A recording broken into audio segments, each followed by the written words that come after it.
யோபுவை சுற்றி சிநேகிதர்கள் இருந்தார்கள். அவங்கெல்லாம் சுற்றி உட்கார்ந்து நிறைய கருத்துக்களை சொன்னாங்க. முடிவில் யோபு குழப்பம்தான் அடைஞ்சான். அவனுக்கு தெளிவே வரல. பிறகு கர்த்தர் தரிசனமானார்.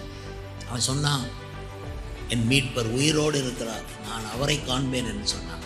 வைராக்கியமாக அந்த உறுதியாக நின்றான். அதனால் சுற்றி உள்ளதான நண்பர்கள் பல்வேறு கருத்துக்களை உங்களுக்கு சொல்லலாம், சொல்லுவாங்க. அதெல்லாம் கணக்கில் வைக்காமலே முன்னால் போகணும். நமக்கு ஆட்கள் யாரையும் பாய்க்கக்கூடாது.